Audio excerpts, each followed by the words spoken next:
오늘은 연설이 아닙니다.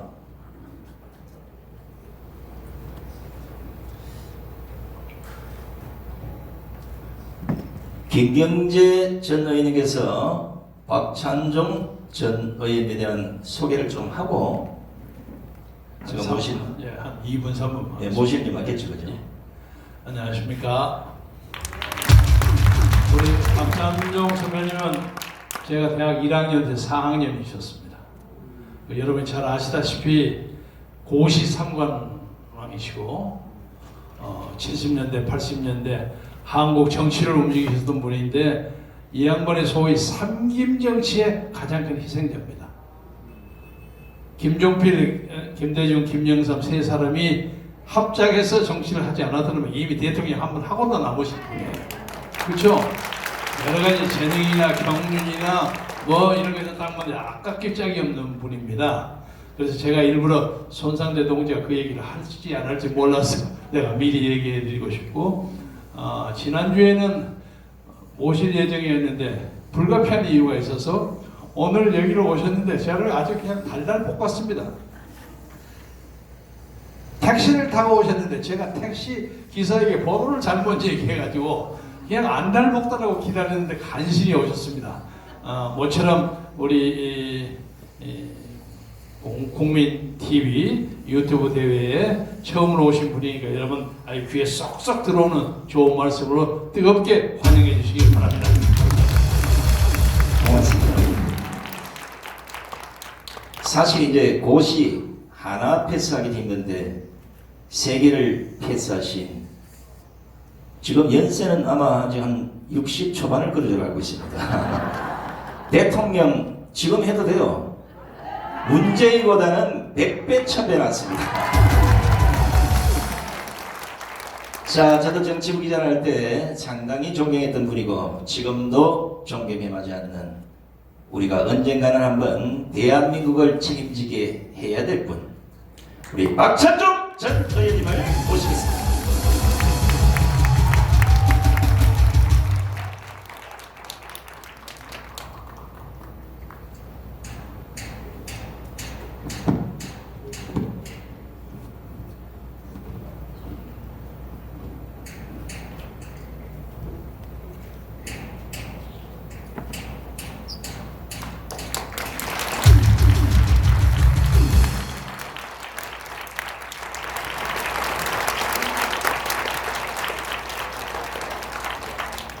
유튜브 국민 애국 국민대회에 초청 받은 것에 대해서 대단히 기쁘게 생각합니다. 이 현수막 밑에는 미친 자에게 운전대를 맡길 수 없다. 대한민국의 지금 최고로 미친 사람, 그리하여 이 나라를 어디로 끌고 갈는지 갈수록 헤매고 알 수 없는 길을 가고 있는 문재인 대통령의 말로 지금 이 순간에 가장 미친 사람이 아니겠습니까? 저는 정광훈 목사님과 이 자리에 계시는 정광훈 목사님을 열렬히 따르고 성원하신 여러분들에게 깊은 감사의 말씀을 드립니다. 2019년 10월 3일 광화문에는 당군 이래의 최대 인파가 모였습니다. 아마 그 기록은 앞으로도 달성될 수 없을 것입니다. 광화문 광장, 종로, 내거리 이쪽 저쪽, 서소문 내거리 이쪽 저쪽, 서울역 광장까지 아마 100만 명도 더 넘는 인파가 모였습니다. 그 인파의 최종적인 구호는 문재인 탄핵, 문재인 아웃입니다. 그날 하늘은 이미 이 민심을 받아들여 가지고 문재인을 탄핵하고 그리고 문재인을 아웃시켰다고 생각합니다. 다만 법률상 제도적으로 제도가 있어 법률이 있으니까 지금 그 잔명을 유지하고 있는데 이것은 제도권 안에 제1야당 지금의 미래통합당 이 사람들이 무기력해가지고 10월 3일 광장의 그 하늘을 움직인 그 민심을 받아들여서 제도적으로 본질적으로 확인 사살을 하고 끝내야 되는 거 이것을 이 무기력한 지금 야당이 이 임무를 수행하지 못하기 때문에 오늘도 우리가 이렇게 모여서 울부짖고 있는 것입니다. 2300년 전에 중국의 한비자가 이런 말을 했습니다. 비리법권천이라는 말을 했는데 세상의 올바른 이치도 권력자가 법률을 만들어서 그 이치를 깔아뭉갤 수가 있다. 그리고 그런 악법을 만든 권력자도 결국은 하늘을 이기지 못한다. 하늘은 정말 안타깝게도 하늘은 입이 없습니다. 하늘이 입이 있다고 한다면 10월 3일 자정에 이미 모든 게 끝났을 텐데 하늘에 입이 있다 그러면 야 문재인 너 그만둬라 이러면 그만두게 돼 있는데 하늘이 입이 없으니까 이게 더 돼요. 입이 없으니까 사람인 우리의 입과 우리의 마음을 통해서 그래서 하늘이 말을 하는 것입니다. 그러니까 천심이 민심이고 민심이 곧 천심이라는 말이 바로 이것입니다. 이미 천심은 움직였어. 민심도 따라 움직였어. 우리가 만든 제도 때문에 지금 저 잔명을 유지하고 있는 것입니다. 작년 10월 3일 현재로 우리 헌법상 문재인 대통령은 탄핵을 해야 할 탄핵 사유가 제 기준으로는 2019년 10월 3일 현재로 30가지에 도달해 30가지.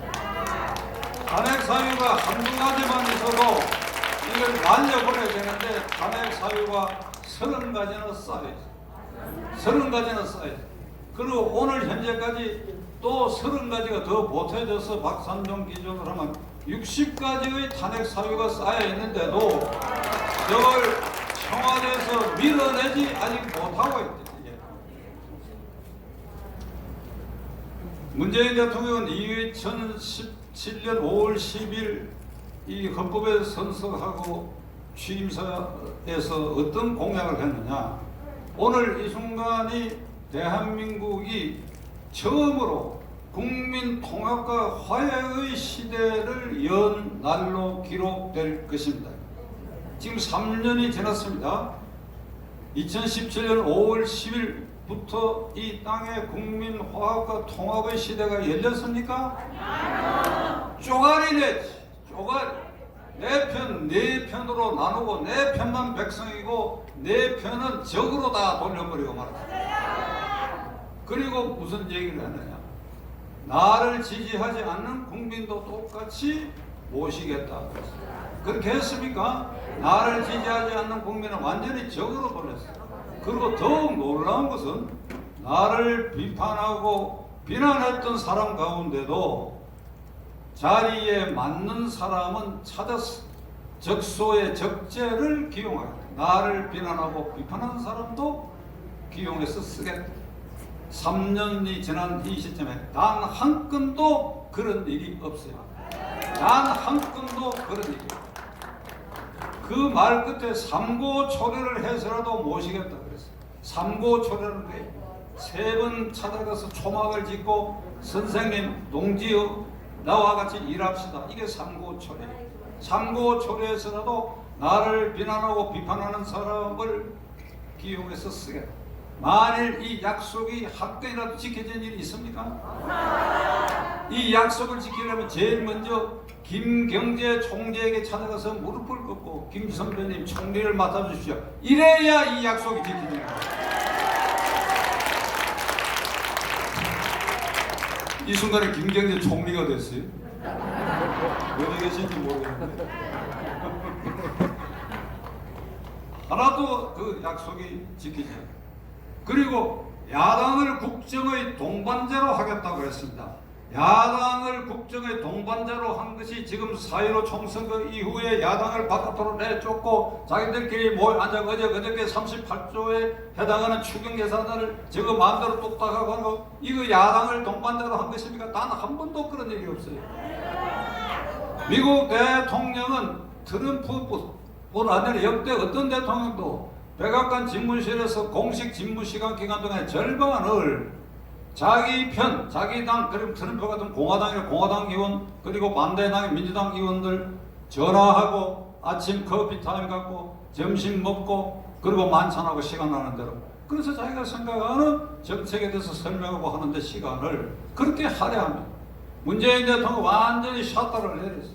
야당은 아주 거들떠보지도 않고, 그리고 취임사에서 하는 그 약속을 철저히 지키지 않았습니다.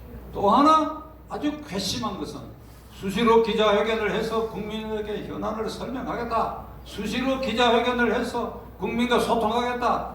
수시로 기자회견을 했습니까? 연초에 한 번씩 짜고 하는 기자회견을 했어. 그것도 그나마 2019년 연초에 한 기자회견에는 경인방송의 여기자가 질문을 하기를 대통령께서는 경제 사정이 분명히 나빠지고 있는데 어떤 근거와 확신으로 경제는 잘 굴러가고 있다고 이렇게 말씀하십니까? 이걸 질문을 했어요. 그랬더니 대깨문들이 대가리가 깨져도 문재인이가 무슨 짓을 해도 무조건 지지하는 이 대깨문들이 그 여기자를 상대로 약 온갖 폭탄세를 내퍼부어가지고 경연방송에서는 견디지 못해 그 여기자를 해임하는 사건이 일어났어요. 이게 오늘의 언론 상태고, 오늘 이것이 문재인 대통령이 기자회견을 하지 않는 이 부작용으로 이렇게 나타나고 있습니다. 지금 트럼프 대통령 같으면 김여정이가 문재인을 향해서 온갖 욕설을 퍼부을 때 하루에 두세 번씩이나 기자회견을 했을 겁니다. 그런 일이 벌어졌으면 미국에서는. 문재인 대통령은 아예 막장기에 숨어버렸어. 이런 대통령이 있을 수, 이런 대통령. 헌법 선서하고 헌법에 손을 얹고 약속하고 한 공약, 지금 제가 크게 5가지를 얘기를 했어요. 오늘부터 대한민국 국민 통합과 화해의 시대를 열겠다. 나를 지지하지 않는 국민도 내가 똑같이 모시겠다. 야당을 국정의 동반자로 하겠다. 그리고 나를 비난하는 사람 가운데도 기용해서 쓰겠다. 그리고 수시로 기자회견할 때 큰 줄거리만 얘기해서 5가지. 그리고 모든 정책은 기회는 균등하고 과정은 공정하며 결과는 정의롭다. 지금 청년들이 분노하는 것은 인천국제공항 비정규직을 정규직화하는 데 있어서 이 기회가 균등하지 않다는 데서 분노하는 것입니다. 그래서 청년들이 노래 말처럼 만들었어요. 기회는 균등하고 과정은 공정하며 결과는 정의롭다. 개뿔. 무슨 기회는 불균등하고 과정은 불공정하고 결과는 부정의하다. 이게 결론이죠. 헌법에 선서하고 한 약속을 지키지 않는 이것이 가장 큰 탄핵 사유고, 이것이 가장 대통령 무자격 있고, 이것이 가장 큰 대통령 쫓아낼 이유가 되는 것입니다. 단지 이유가 있는 게 아니에요. 그리고 2018년 평양에 가고 9.19 합의라는 걸 했습니다. 휴전선상의 공중과 지상에서 우리의 군사 요새 공군 정찰하는 전부 안 하겠다는 약속을 했어.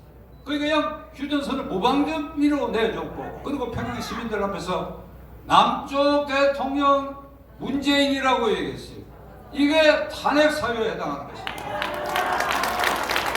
우리 헌법은 한반도가 대한민국 영토고 대한민국의 법질서를 지키는 대한민국 대통령, 그럼 그 자리에 가서 대한민국 대통령 문재인이라고 얘기하든지 대한민국 자를 빼더라도 대통령 문재인이라고 해야 되는데, 김정은을 옆에 세워놓고, 김정은이가 북한의 국무위원장입니다. 세워놓고 남쪽 대통령 문재인이라고 얘기해요. 항복 투항한 거랑 마찬가지. 요거 하나만 하더라도 쫓아내고도 남을 이유가 충분히. 이걸 한 가지 다 얘기하려면 날 새버릴 것 같은데, 어제 이 통일부 장관의 이인영, 그리고 안보특보의 임종석, 국정원장의 박지원 이렇게 임명했습니다. 저는 그 전날 제 유튜브에 어떤 얘기를 하는가 하니까, 주사파를 전면에 세우는 것은 대한민국을 포기하는 짓이다.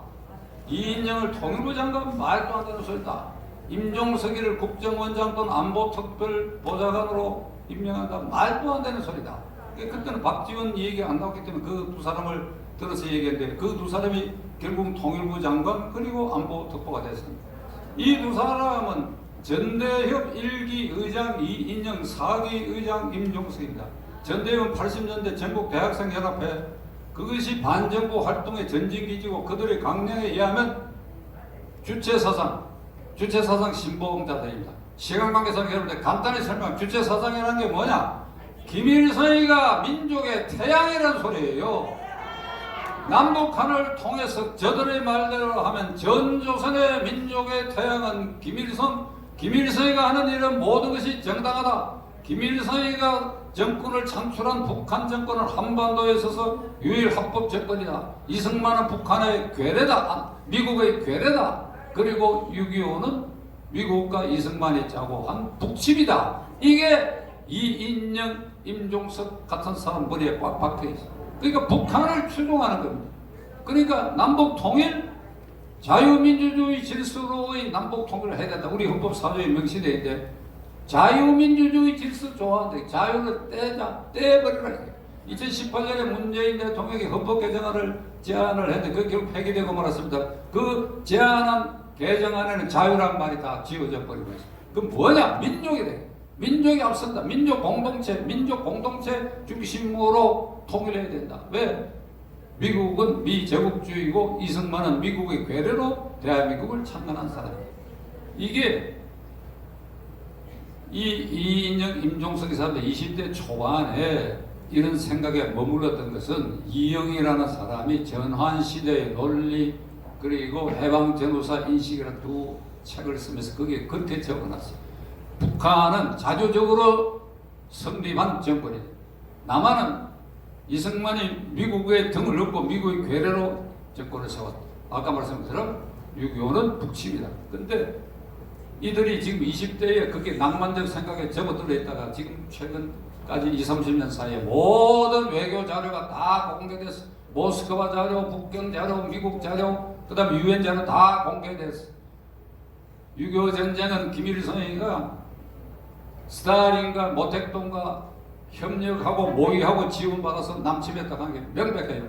만일 이걸 북침으로 본다고 한다면 1950년 6월 25일 일요일인데 토요일 24일 토요일 저녁에 용산 육군본부 근처에 있었던 육군회관 준공식이 있어서 최병덕 참모총장과 전방사단장들 제 모여 파티를 했어. 늦게 끝나고 그 다음날 전부 늦잠을 자고 있는데 육군본부를 지킨 김종필 중위등이 9시 10시에 가서 깨워가지고 육군본부에서 비상수집을 했대. 인민군 쳐내려오고 너댓 시간 뒤에 참모총장도 알게 됐어. 이게 북침을 한 증거가 될 수 없는 것입니다. 그뿐 아니라 외교자료에 전부 나와 있어. 그런데 이인영, 임종석 이 그룹들은 여기에 심취해가지고 그래서 북한 체제를 존중하고 그것을 받들어야 돼요. 그래요. 호의적으로 봐야 돼요. 북한 사람의 입장에서 김정은의 입장에서 상황을 봐야 된다. 이게 내재적 접근법. 이게 주체 사상의 핵심. 그런데 이걸 통일부 장관을 시켰다. 그 다음에 외교안보 특보를 시켰다. 이러면 이 두 사람의 생각은 이미 기울어진 운동이야. 평양 쪽을 향하고 있어. 평양 쪽을 위해서, 평양 쪽의 생각에 따라서 이런 인사를 한 데다가 이번에 국정원장을 박지원 전 의원을 시켰어요. 저 개인적으로 잘 알아요. 뭐 목포에서 이런 거 저런 거 적당히 해가지고 국회의원 한 것까지는 우리 국민이 용납하더라도 그는 대북 송금 5억 달러 송금의 주역이었어요. 김정일이가 좋아하는 사람. 그리고 그 아들 김정은이도 좋아하는 사람. 국가정보원이라고 하는 것은 스파이 대장인데 북한의 정보를 수집해가지고 엄격하게 분석해서 대응책을 세워야 할 그 스파이 대장이 김정은이가 좋아하는 사람. 김정은에게 유리한 것만 대통령의 보고해가 그 방향으로 이런 사람을 이런 사람을 어떤 의미에서는 자생적 스파이라고 볼 수 있는 사람을 국가정보원장 자리에 앉혔다. 나는 문재인 정권이 어제 이 인사로 막장까지 떨어졌다고 생각해요. 떨어졌다고. 10월 3일 광장의 민심 이후에 진행되는 이 과정을 봤을 때 어제 저런 인사를 두고도 이 나라가 적화 통일 쪽으로 한 걸음씩 더 나아가고 있다는 것을 우리 국민들이 못 깨닫는다면 아마 하늘이 노하리라고 저는 생각합니다.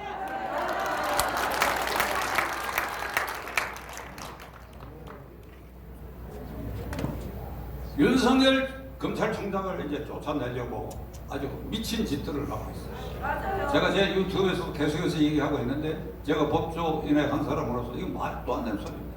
말도 안 되는 소리. 검찰과 언론이 유착한 사건이 아니라 문재인 정권 핵심 권력과 MBC 등 권력에 기생하고 있는 언론이 결탁을 해갖고 윤석열이를 죽이기 작전 나온 것이 이겁니다. 이거 시간 관계에서 길게 설명 안 드리겠습니다만 추미애 여사는 미쳤어. 이성을 잃었어. 저는 대한민국 정부 설립되고 무수한 법무장관, 내무장관 그리고 장관이 많이 있었지만 추미애 장관은 제가 다는컨대 지금 이 식으로 하면 최악의 악명 높은 장관이 3.15 부정선거를 진두지휘해서 형장의 이슬로 사라진 최인규 내무장관, 그 다음에 추미애 법무장관 되라고 저는 안언했어요. 지금 제가 이 자리에서 얘기하는 건 추미애 씨 귀에 들어갔으면 좋겠는데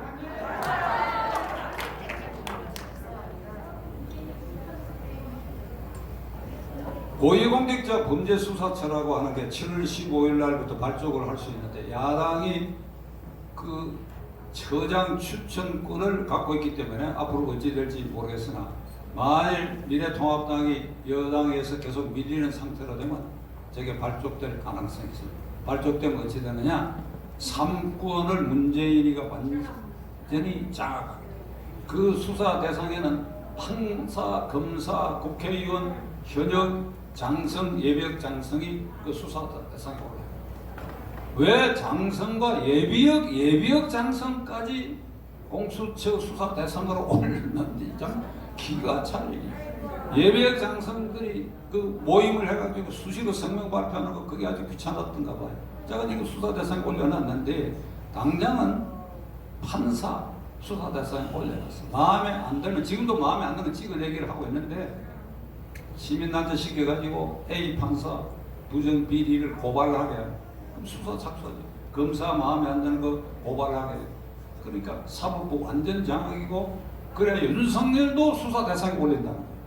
안 올리더라도 휘하 검사를 윤석열을 완전히 우리의 가도를 않고 휘하 검사 중에서 예를 들어 울산 부정선거 게이트 열심히 한다라든지 구속 수사를 이런 검사들에 대해서 부정 비리가 있다 먼지털이식으로 아주 황당한 이유를 들었어. 그 판사 검사가 어떤 상황에 돈 먹은 것 같다 이래가 투소를 하면 그냥 그거 갖고 조사를 한다는 거죠.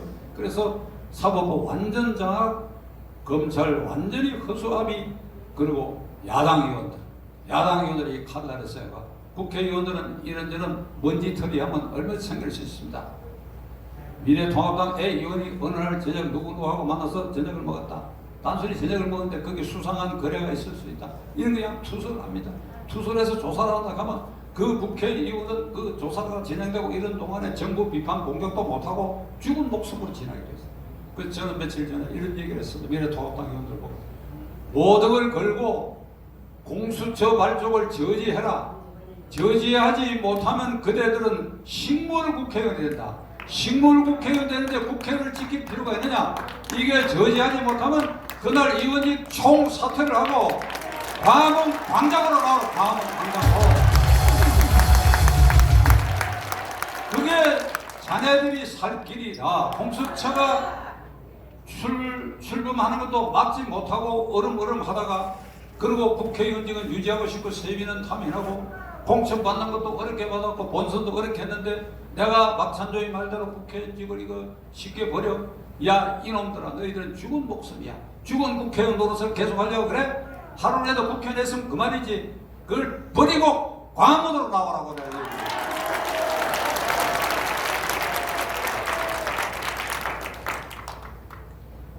여러분과 저는 우리 헌법의 제1기관이 첫째 기관이 국민입니다.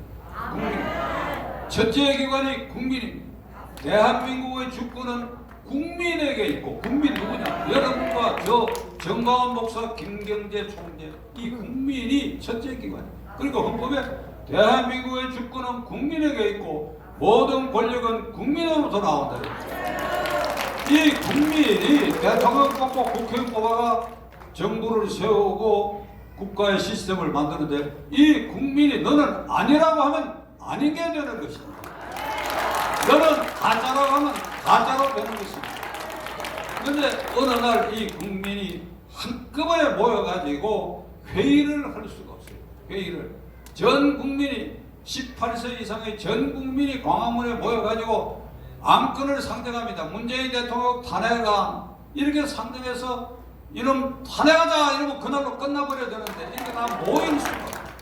어떻게 모일 수가 없기 때문에 일부가 모인 게 당군 이래 최대 인파가 모인 것이고, 이것이 사발 통로로 그 자리에 오지 않았던 국민의 가슴에 뿌려가지고 이걸 곳곳에서 어느 날 날짜를 정하고 한꺼번에 들고 일어나고 청와대에 인간띠를 만들어 가지고 거기에 비서관 보좌관들이 출퇴근을 못하게 막는 겁니다.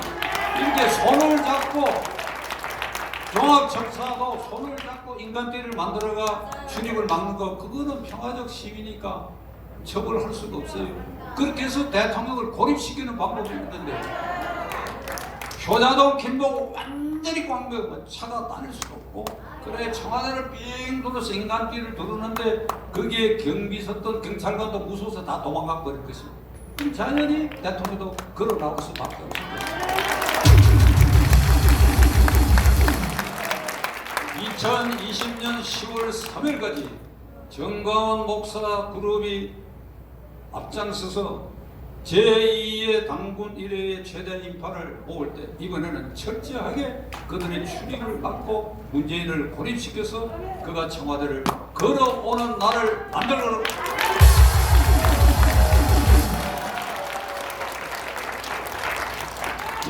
정광훈 목사님 안 계셔서 그런데 제가 정말 죄송하게 생각하는 것은, 제가 변호사인데도 이 양반 구속되고 이렇게 고통스러운 일이죠. 본인은 이것을 다 즐거운 마음으로 견디지만, 그래 제가 김경재 동기를 통해서 거기 변호인단 구성하는데 내 이름도 언제니 언제로 나도 늘 법정에 나갈 수 있다 이렇게만 해놨는데, 실제로 제가 이 손발이 되어가지고 전 목사님을 못 도왔습니다. 그러나 이제 2020년 10월 3일을 목표로 이건 오늘 제가 저런 목표인데 전 목사님하고 인호를 해보겠습니다. 자가 이게 이 정권이 반말 말하는 말, 반말만 마지막 숨통 끊어지는 순간에 이렇게 발악하는 걸 반말말하고 하는 거예요. 이게 이 반말과 이 한여름의 반말과 계속하다가 10월 초 10월 3일에 이게 약 물러나는 날로 이래야 대한민국이 더 망가지지 않는다. 여러분 감사합니다.